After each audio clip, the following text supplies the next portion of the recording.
You have found Authentic Business Adventures, the business program that brings you the struggle stories and triumphant successes of business owners across the land. Past episodes of the Authentic Business Adventures program can be found on the podcast link at drawincustomers.com. We are coming to you from the Sun Prairie Community Radio Studios, underwritten by Bank of Sun Prairie. My name is James Kademan, entrepreneur, author, speaker, and helpful coach to small business owners across the country.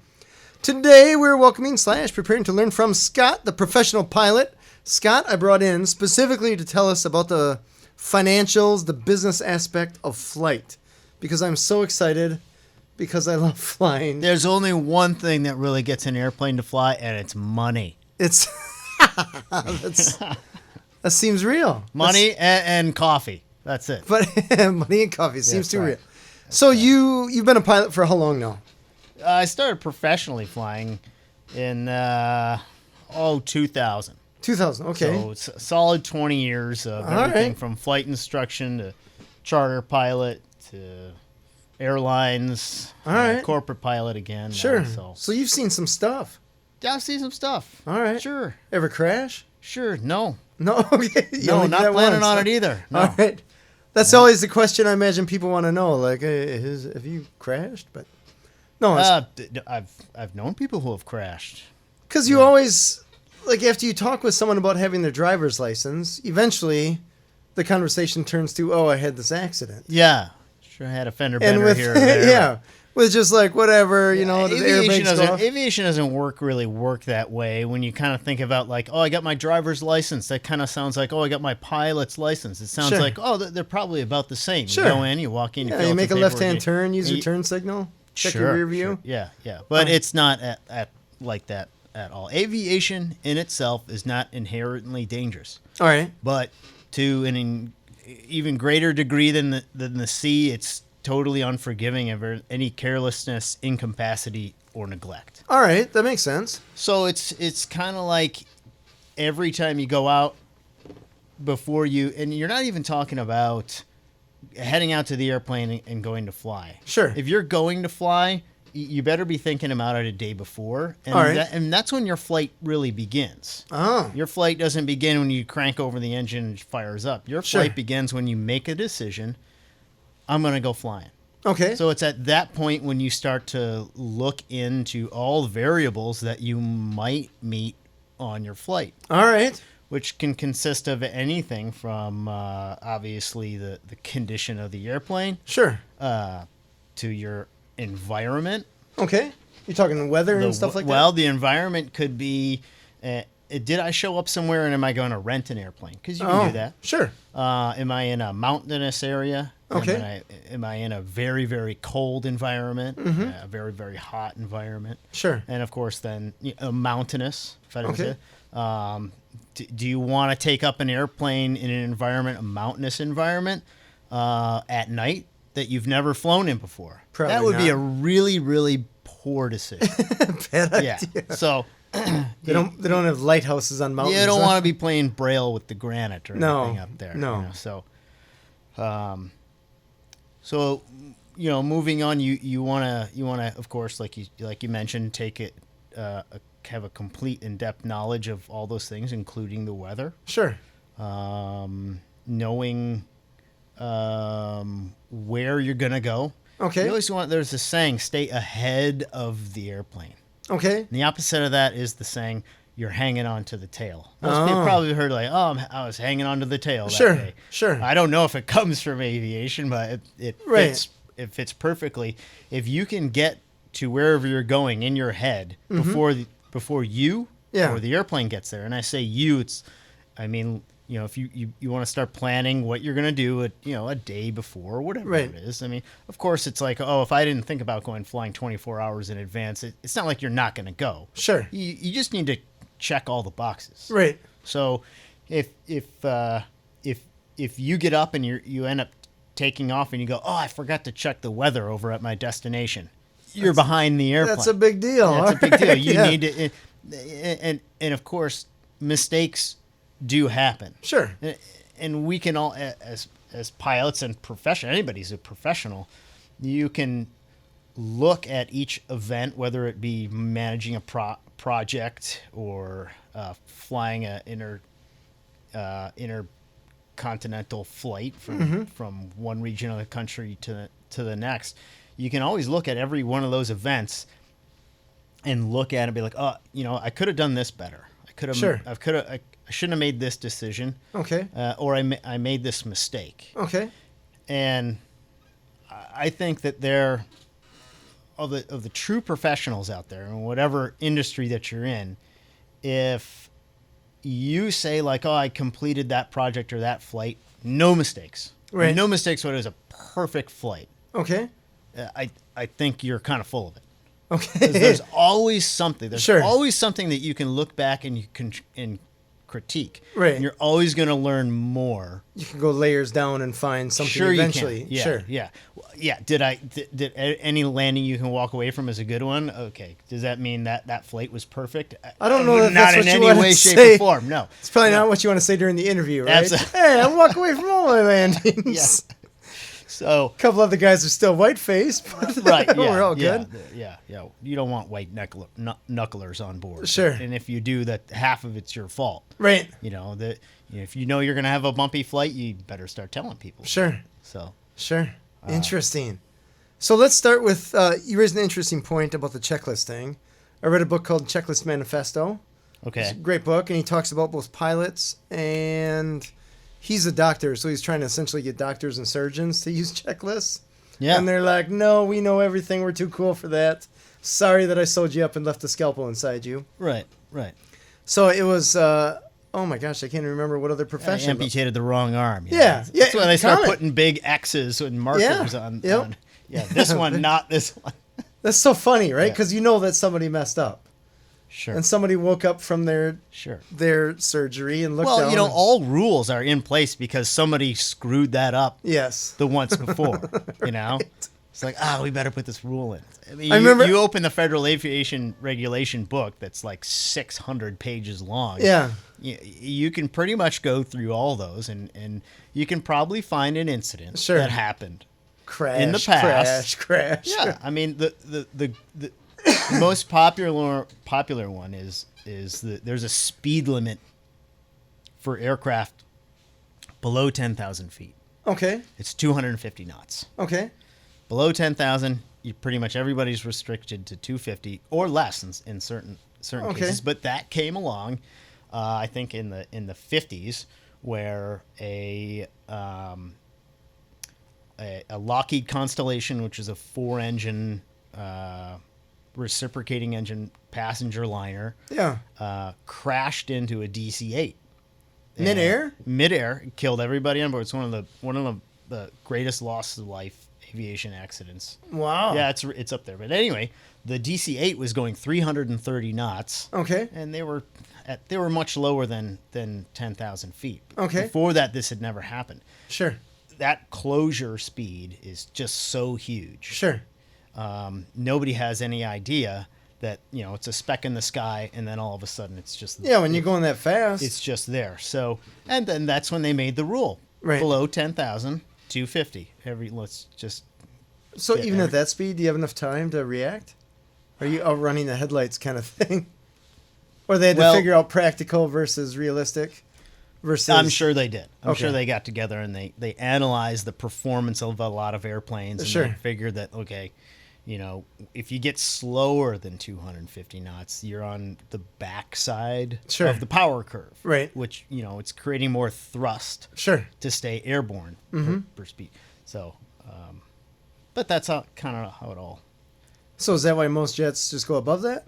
They're going 30. No, that's 40? Efficiency. Because thinner air? Yeah. Okay. Yeah. Gotcha. Yeah, if everyone was screaming around below 10,000 feet, you'd be gobbling. You literally wouldn't have the range to go across. It's that dramatic? Yeah. Oh, interesting. Yeah. Well, let's talk about engines, right? You're an engine guy. Sure. So, engines. So thinner air, less oxygen. Correct. So does that become an issue for jets? Well, you got to remember that an engine basically is a big air compressor. Sure. So just like on a reciprocating engine in your car, the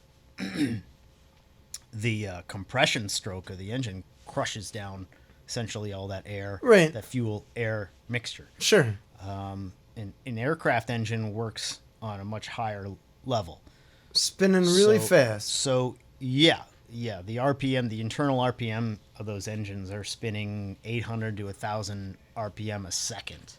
That blows my mind. They just, are just I feel like the guy I just can't imagine those bearings and how, right? how well it works. Some chemist got this note that said, "Hey, by the way, make some oil for this." And he said, "What?"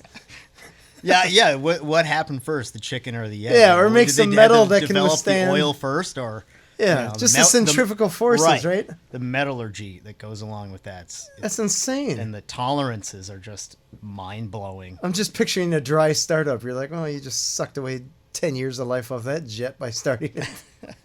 So I wonder, does that mean a given jet engine makes so much power at cruising altitude of whatever, 30,000 feet or whatever? Does that mean that down below 10,000, it makes 30% more power or something like that? It makes a lot more power. Okay. So there's I think, I can't remember the exact number, but the engines on our aircraft make about 6,000 pounds of thrust. Okay. So it's able to, if you were to tie a weight to it, sure, it could pull 6,000 pounds. Okay.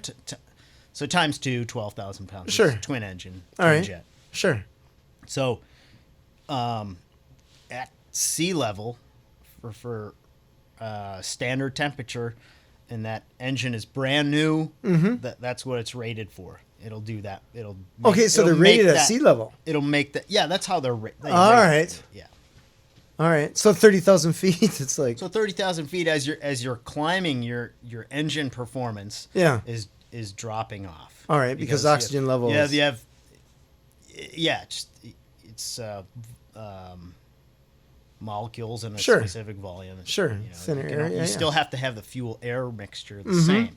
So its available power becomes less and less and less. Sure. So it's got the power to get it to altitude, but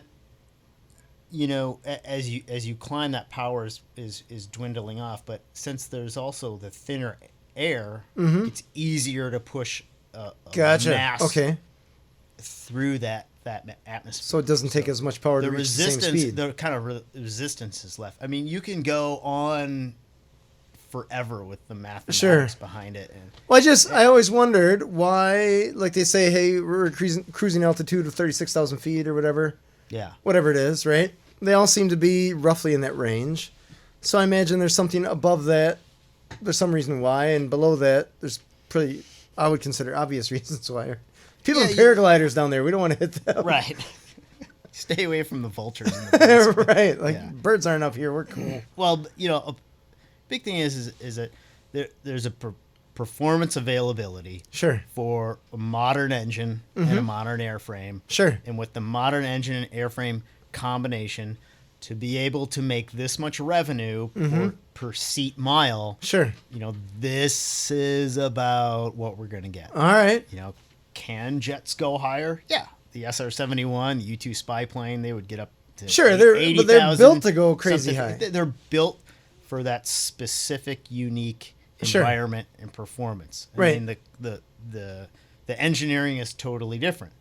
But to get the engineering to do what we want to do is this is how much fuel you can carry, this is how much weight or passengers you can carry.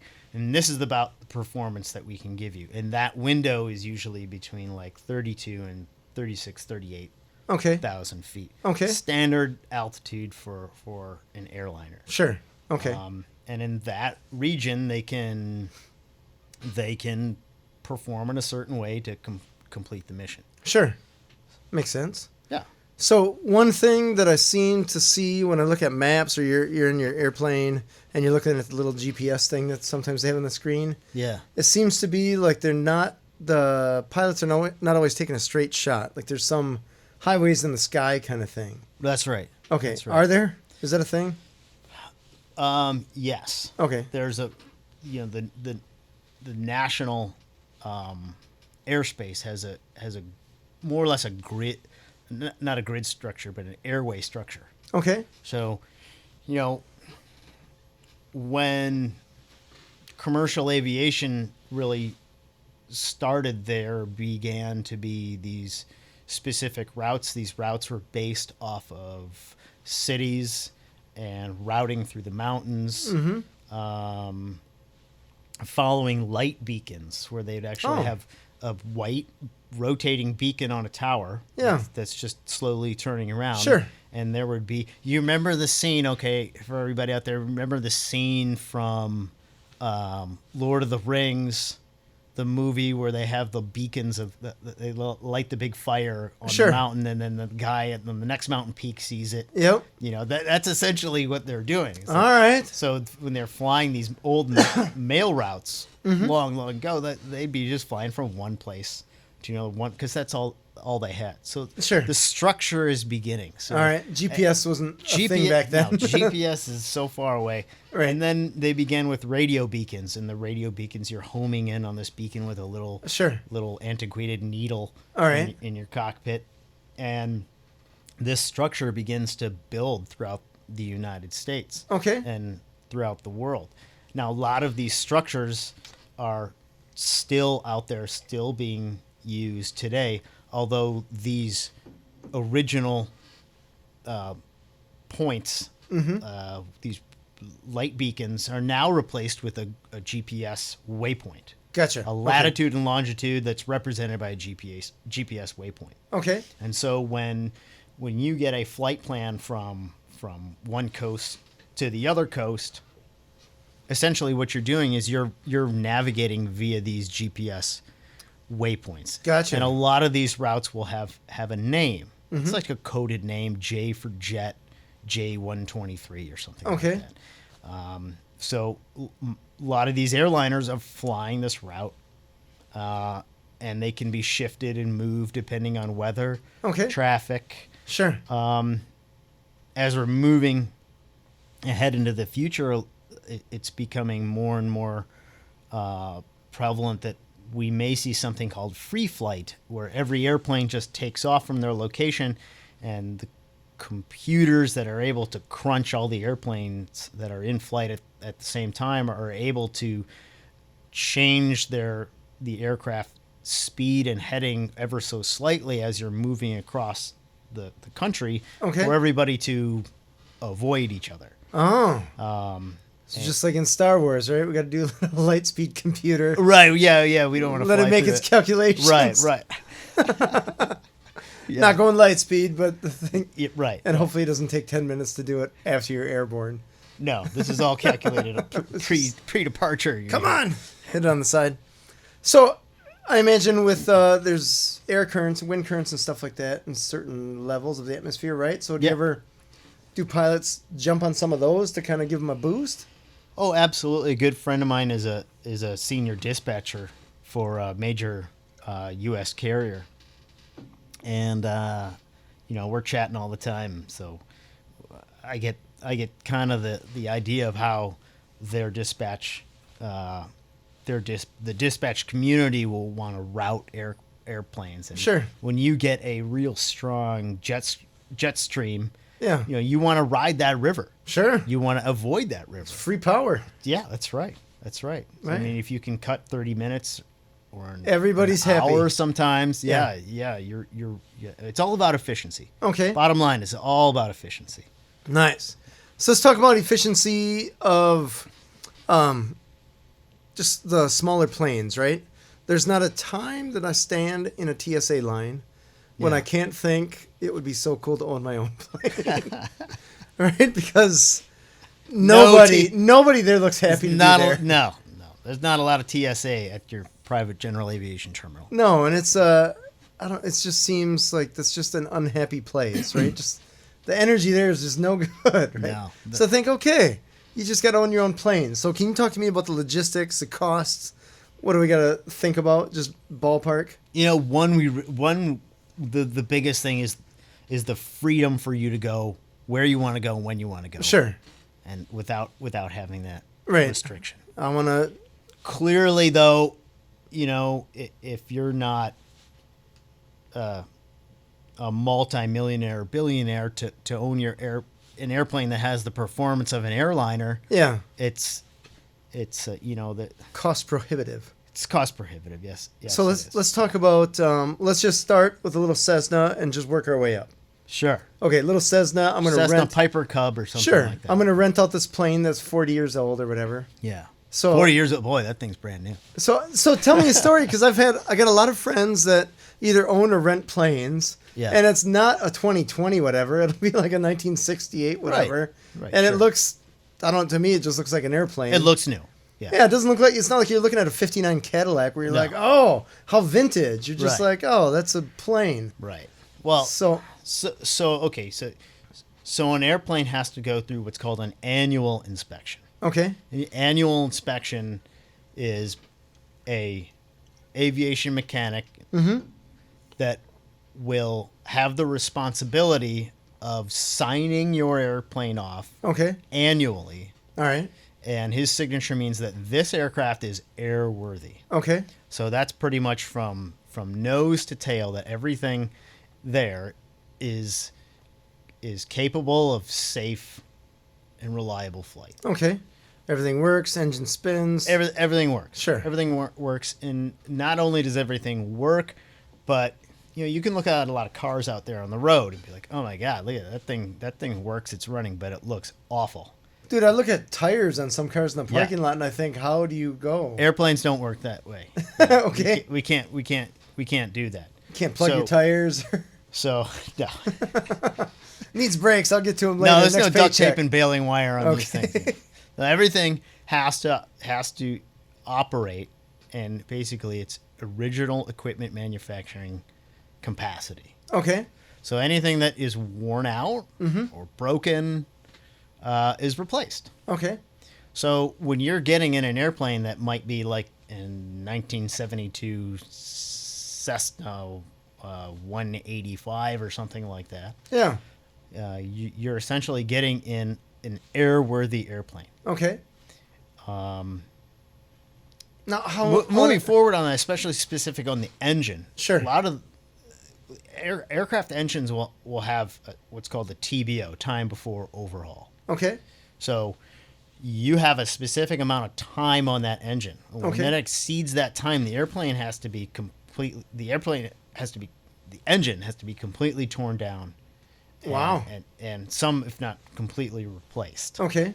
So is this just holding in the cylinder, slapping new pistons in, or like how elaborate do they get? I don't know what the mechanics do. Okay. I mean, Slap a tape disclaimer: in it. I've never owned my own airplane. Okay. So I haven't. I have no. My direct knowledge is just my involvement in aviation for the past Sure. 20 plus years. Okay. So let's talk about the plane. Like, you got the engine, it's pretty obvious. You got data, and you have performance that you can judge and all that kind of stuff. But I imagine there's certain, like, metal fatigue and cracks in wings and stuff like that. Is that all? Do they inspect stuff like that? Can they inspect stuff like that? Yeah, they do. They do. Now, throughout the lifetime of a certain make and model of an airplane, make it simple, just a Piper Cherokee or something like that. Sure. Your standard family truckster sedan of an airplane, Sure. If there was something that were to happen to the airframe, and that same problem was noticed in multiple aircraft of the same make and model, the FAA will put out what's called an AD, an Airworthiness Directive. Oh. And so what that means is that anybody who owns this make and model has to now look at this specific item that we're bringing to the attention of the flying public who own or operate this type of airplane. Now, if that were to be like there's an issue with an engine mount or the landing gear or anything that can be involved with the airworthiness of the airplane, that comes out, and now that has to be addressed. Okay. It's a mandatory item. Interesting. So, so it's way more thorough than with cars. Like a to 1,000 times over. 1,000 times. Okay. Yeah. Interesting. So it's for like the general flying public, I just know that being involved in this stuff, you know that when I get on an airliner, I go, I don't even think about it. because it had to be through you just so know many... that all this stuff is being taken care of, especially in the airline industry where the requirements are even higher than general aviation. General aviation, James, you go out and you buy an airplane, your requirements are not even a fraction of what is required by an airliner. Even though I already have the annual thing. I have the hours so for the much. engine There's overhaul. so many more things that I imagine the tires have to be replaced every so many takeoffs and landings or whatever. Yeah, now, I mean, I can't just use a thread depth gauge and say, like, we're good. I'm starting to see some threads. Couple more landings. See some steel. We're all good here. Yeah. I guess what I was going to say is, for the flying public, know that when you get on an airplane, all of these things are looked at and looked at so thoroughly. Right. It really, truly is the safest means to be traveling. All right. Yeah. All right. It really, really is. That's interesting. I agree with you. It was interesting because I booked a flight, I don't know, last year with, I'll call it a cheaper airline. Yeah. And I had some buddies that were just like, oh, what are they going to fly in, right? A cardboard box? Right. Like there's just this reputation. DC-3 sitting out in the corner. Yeah, and I thought, it's still a plane. Like, they had to go through the same stuff. I'm not really worried. They're all bound by the same regulations. Yeah, I mean, you could tell a difference once you got in the cabin. The seats were less good. Yeah. I wouldn't consider them bad, though. Yeah, but perception has a lot to do with the flying public. Totally. You get on these... Well, with everything, right? This whole coronavirus thing. Yeah. Like, we have 3 people that had a rough day. We better shut down the country. One thing I want to ask you about is, so we have the FAA, right? Federal Aviation Administration. Yeah. Do other countries have something similar? Yeah, they do. Every country has their own FAA equivalent. Did the world kind of... Canada, Nav Canada. Okay. Did the world agree on some standards, or are there some countries where they're less than... Well, there's a global standard. Okay. And then there's a local standard. Now, when you fly from one country to the other, you have to abide by the more restrictive rule. Sure. Okay. So, but is there a more restrictive country than the U.S.? Europe is extremely restrictive. All right. In what manner, or what difference, I should say? Everything. Environmentally, regulatory, airspace. Sure. It's a highly complex region to fly in. Okay. Is it because it's so compact? They just like rules. Or they just like rules? Yeah. All right. Yeah. That's fair. That's fair. UK is, there's a lot. Okay. That's not even a big country. Yeah, they really... I imagine there's water and mountain hills. Yeah, not like the States, but... Right. Okay. All right. Tell me about airports, because airports are one of those things that I'm like, okay, we got a lot of money that's flowing here. Sure. From the control tower, people in the tower, whatever equipment they have in the tower, to just the land mass itself, right? I look at Madison, the airport that we have, huge piece of prime real estate right by the interstate. Right, yeah. And it's essentially a golf course with a couple roads going on it and planes coming and going. Yeah. And then I look at the building itself where the people are coming and going, and the rents from all the little restaurants and shops and stuff like that. Uh-huh. And I see people selling suitcases, and I'm like, how many suitcases you got to sell every month to just pay for rent at this place? Right, yeah. I'm amazed at the money coming and going, and I don't know if you know this, so you can tell me if you don't. But do you know about any of that? Who owns the airports? And who, like, I guess the airlines must have to pay, and not every time they land at a place. Yeah, you have like these, and I don't know too much about. Sure, about I won't this ask for a subject, P&L or anything like that. Right, but when you are an airline and you have this, half dozen gates, or at a bigger O'Hare, you got 3-4 dozen gates. Mm-hmm. You're essentially paying a lease for that real estate. Okay.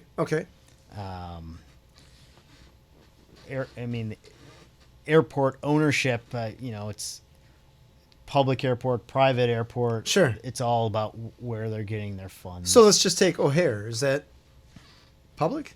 Or is that, who owns O'Hare? I think the city of Chicago owns that. I mean, when you look at a map of the city of Chicago, there's this little sliver of property that follows out. I think that's the Dan Ryan. And then it gets to O'Hare, and then it encompasses O'Hare. Okay. So they maintain the legal authority. Okay.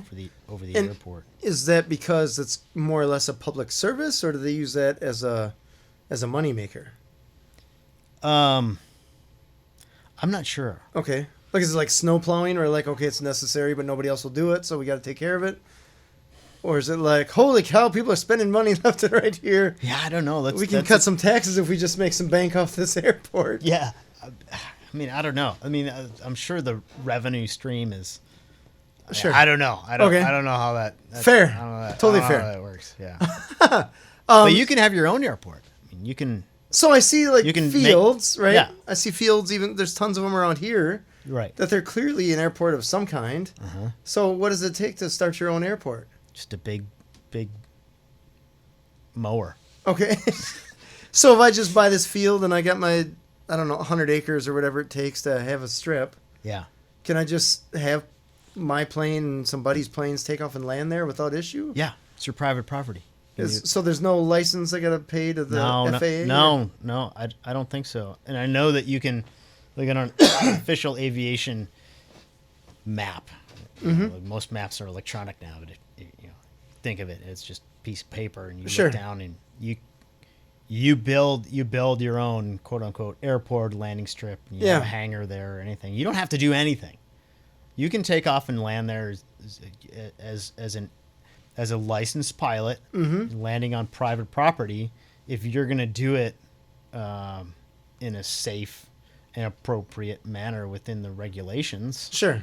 So the city probably is something that you can... Well, there might be... you have to be X number of miles away from an existing airport or something like that. So you're not taking off into someone's jet stream or something like that?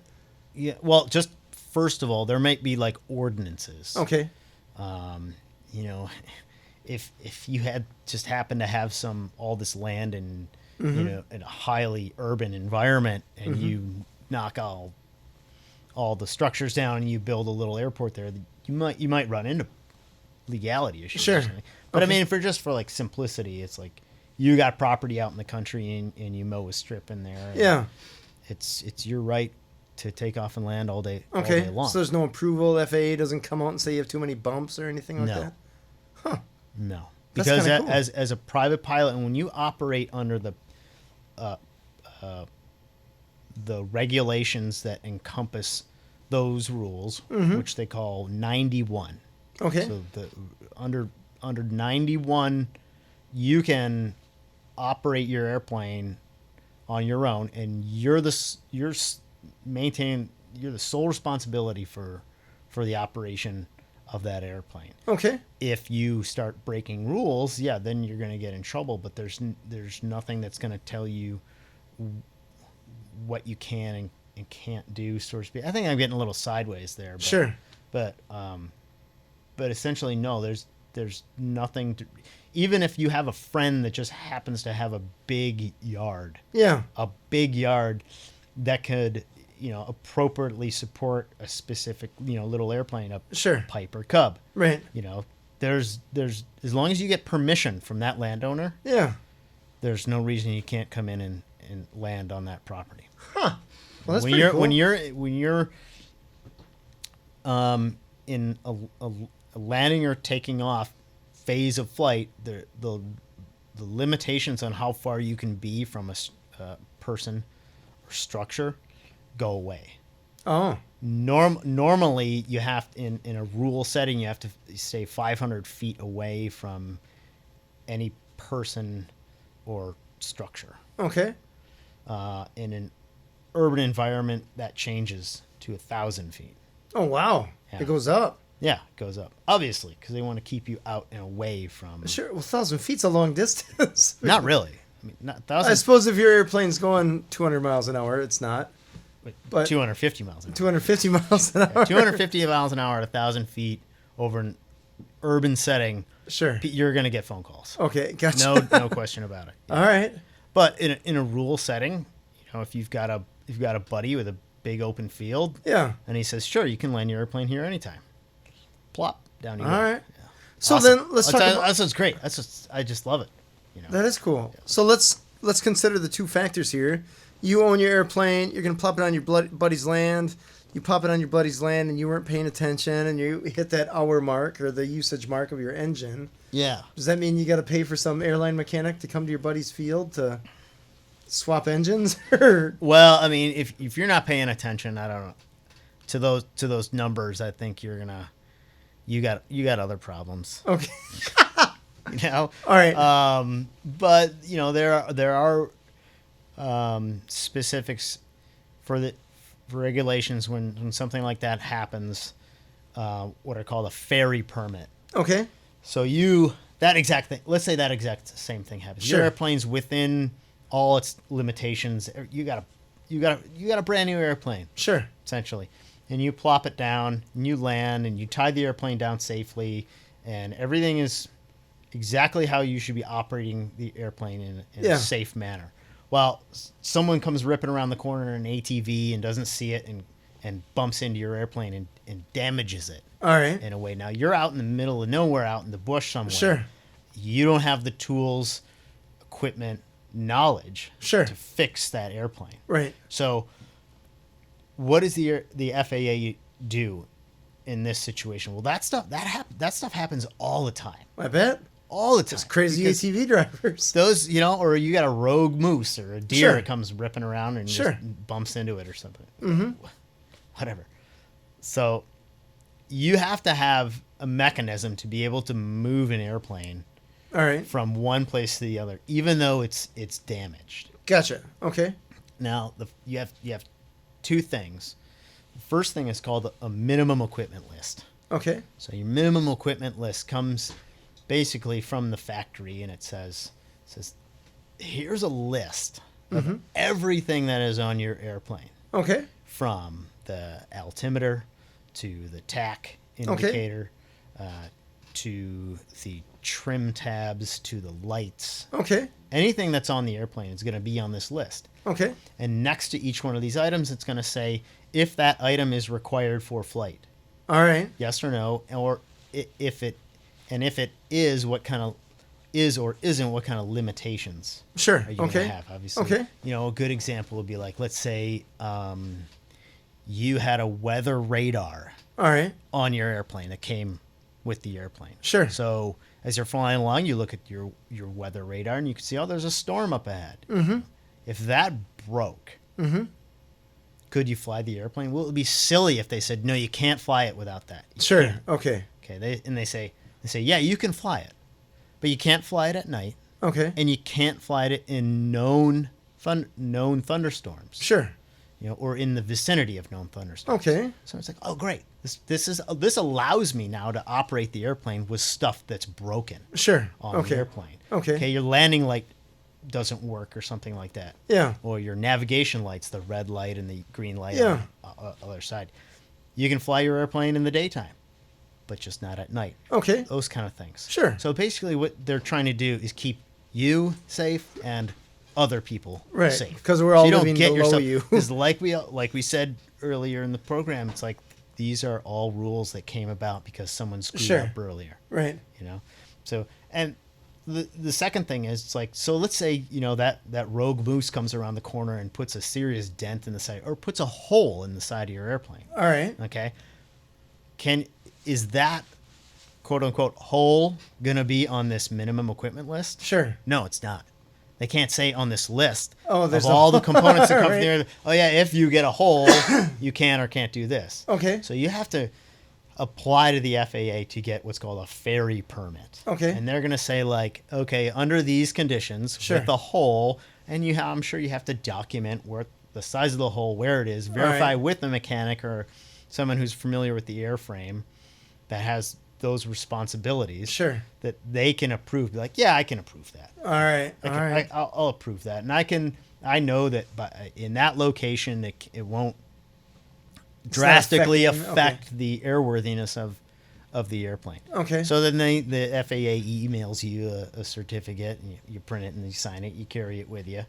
Now you're good to go. That takes time.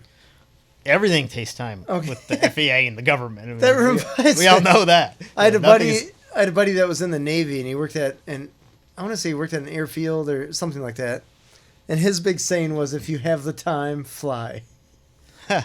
Because he's just like, everybody thinks it's faster, but it's not. Right. I mean, like, there's all these components that are involved. Sure.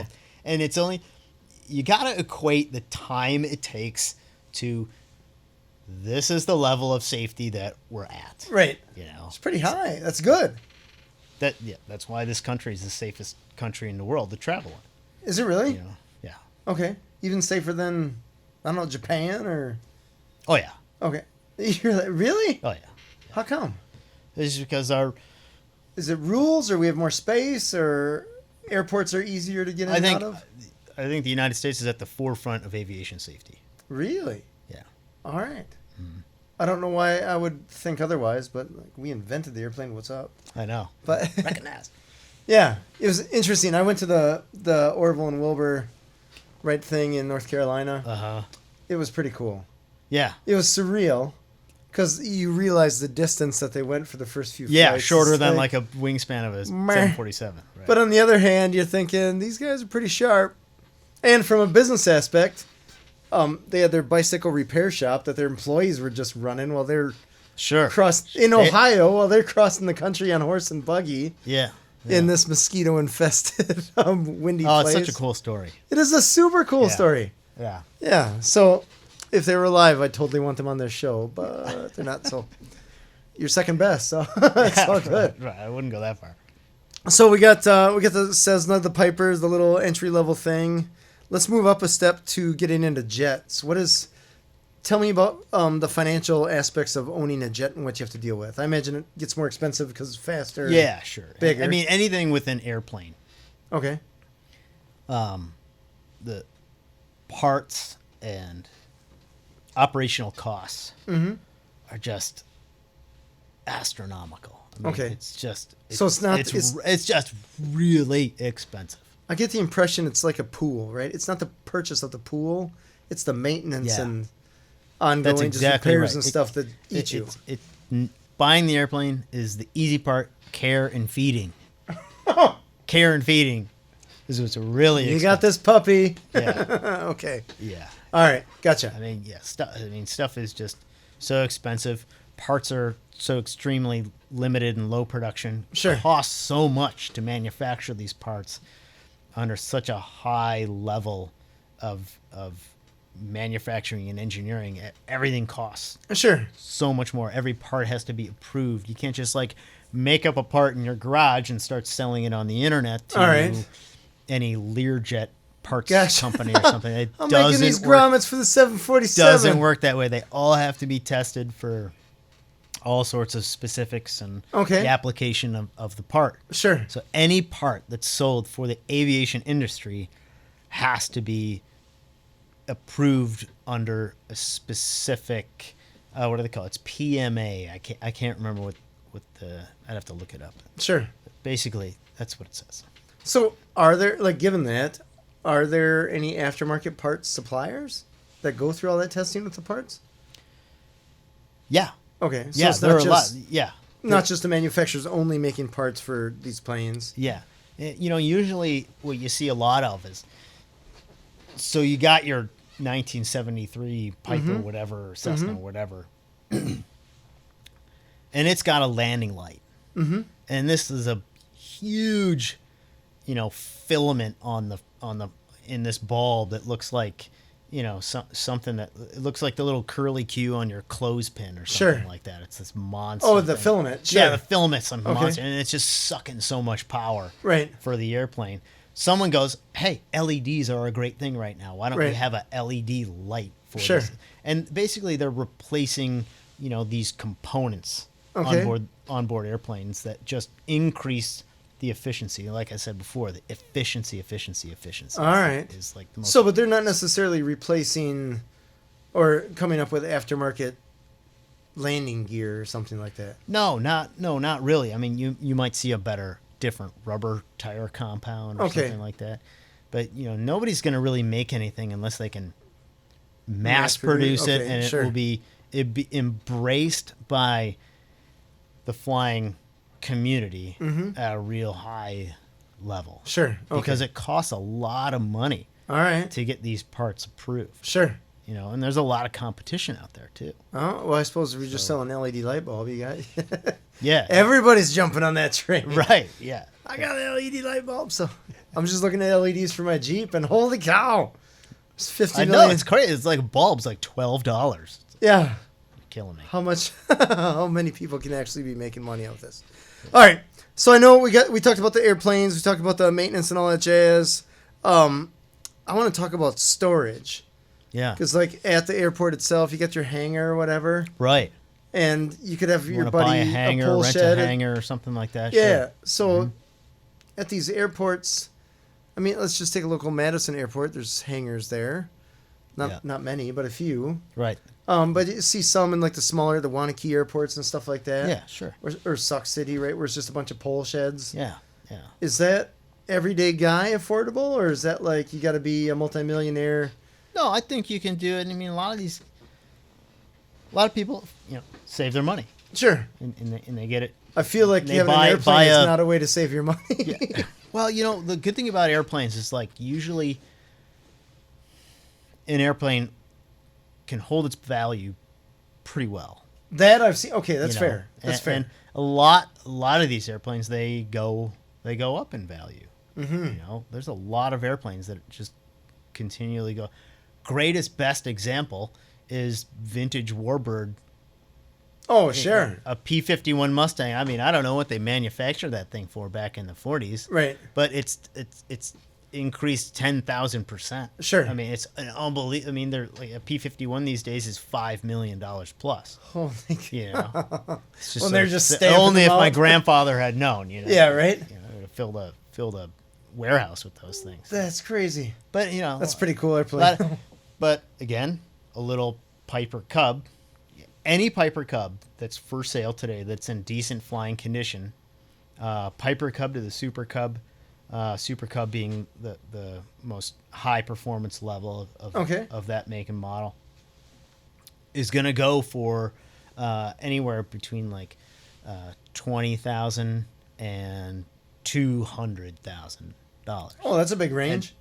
Yeah. Okay. It's a huge range. Just where they're at. But my point is, like when they manufacture those things, they were like $4,000. Oh, okay. So they definitely. So this stuff really, really increases in value. All right. Are they still making those new? No. But there's a lot of companies that have copied that. Okay. That airframe. So like I always hear or see old Cessnas and Pipers and stuff like that, but I've never seen anyone say, "Hey, I have a brand new insert model here." So is it all just old stuff flying around, or no? There are a lot more manufacturers nowadays that are manufacturing airplanes that are fiberglass, carbon fiber. Okay. And the weight savings is amazing. All right. They're like printing these airplanes. Sure. Not printing them. All right. Stamping them up. Yeah. So let's talk about license, right? Getting your pilot's license. Yeah. How big of a deal is that? Like, is it just like take a little test, make sure you're not blind, and move on with your life, or is there 75 hours online, or what do you got to do? So there's two major things. There's the written. Okay. I'm sorry. There's three. There's the written knowledge test. Okay. There's the oral knowledge test. And okay. There's the practical flight exam. Okay. So the written is it's been a long time since I've been in there taking this one, sure. But 100 questions. Okay. Which way is up?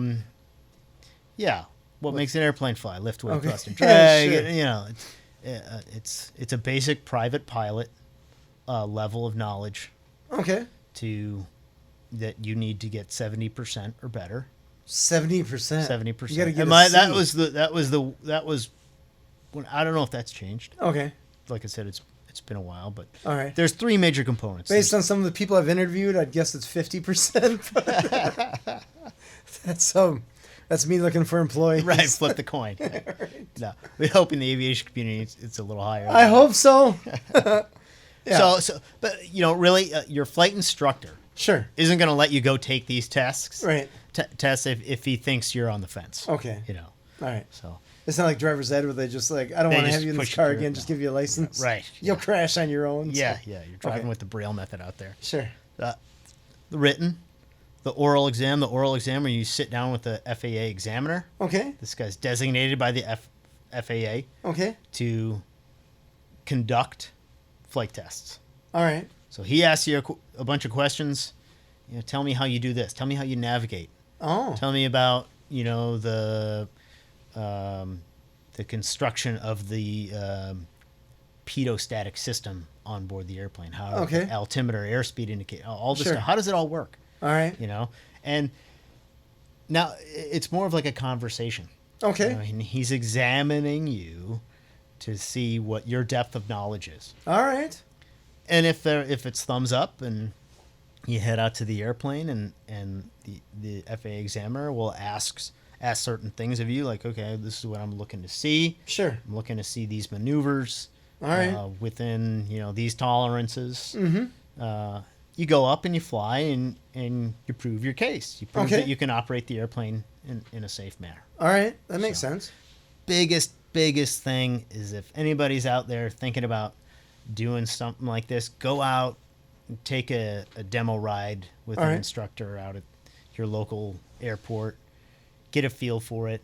And if it's something you really want to do, get in hardcore to the knowledge base. You got to get those study materials. Mm-hmm. And like I said at the beginning of the program, get ahead of the airplane. All right. Get out there as far as you can. Be ready for the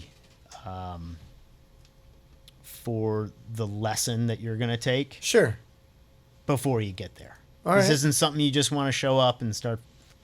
Just wing it. And winging it. No. You cram Stay ahead of before. Stay ahead of it. Nice. Yeah. Not cramming the night before. Yeah. Quick! What are wings? That's awesome. Find a mentor or something like that. You can call up and, you know, jaw on the phone with about stuff, and, you know, create a dialogue, create a converation about what you're doing. It makes it a lot easier. Start hanging out at the airports. Sure. Stuff like that. Not in a creepy way. No. Because post 9/11, they don't want you doing that. No. What are you doing? Wear some kind of aviation T-shirt. I love studying. Oscar. Yeah. All right, that's awesome. Well, Scott, thanks for being on the show. This has been super cool. Hey, good times. I'm excited to. I don't know. I just take your love first flying lesson. Yeah. Kinda. Yeah, we can do that. We can go up. Yeah, I've always been curious enough about it to be dangerous, I guess, or to want to check it out. It's just another thing to move you. And I like cars and motorcycles, so airplanes are on that list too. Oh, yeah. So flying and sailing. That's where it's at. Sailing is pretty cool, but I feel like sailing is just both seem like a lot of work. And I feel like the airplane thing, just get off crazy tangent here, I can be like, I want to go to somewhere warmer. You clearly haven't tried to operate an airplane by yourself because it's way but I feel like the destiny, right? Or the destination with the sailboat it's the journey, man. I'm limited to whatever body of water I'm in. Yeah. Where with an airplane, I'm limited to the sky. Right, oceans of air. That's pretty big. Yeah. Right? So once they figure out spaceships, I'll be on that. Keep the dirty side down, everybody. That's awesome.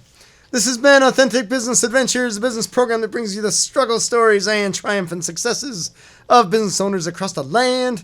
Coming to you from the Sun Prairie Community Studios, underwritten by Bank of Sun Prairie. If you're listening to this on the web, please like, subscribe, and share. Also, let me get on your airplane. My name is James Kateman, and Authentic Business Adventures is brought to you by Calls on Call, offering call answering and receptionist services for small businesses across the country on the web at callsoncall.com, as well as Draw In Customers Business Coaching, offering business coaching services for entrepreneurs in all stages of their business on the web at drawincustomers.com. And of course, the Bold Business Book, a book for the entrepreneur and all of us, available on Amazon and wherever fine books are sold. We'd like to thank you, our wonderful listeners, as well as our wonderful guest, Scott, the professional pilot that has taught everyone just rent a plane, I think is what it comes down to, right? Just be safe. Be safe. Smart. Be safe. Smart. Know what you're getting into. Yeah. Smart advice. But have no problem getting on commercial flights. That's pretty cool. Do it. It makes you appreciate the commercial flights. Yeah, those guys work pretty hard. Find us airing on 103.5 Wednesdays at 1 p.m. as well as on Sundays at 2 p.m. We'll just pick a day and time here, right? as well as at sunprairie.mediacenter.com. Past episodes can be found morning, noon, and night at the podcast link found at drawincustomers.com. Thank you for listening. We will see you next week. I want you to stay awesome. And if you do nothing else, enjoy your business.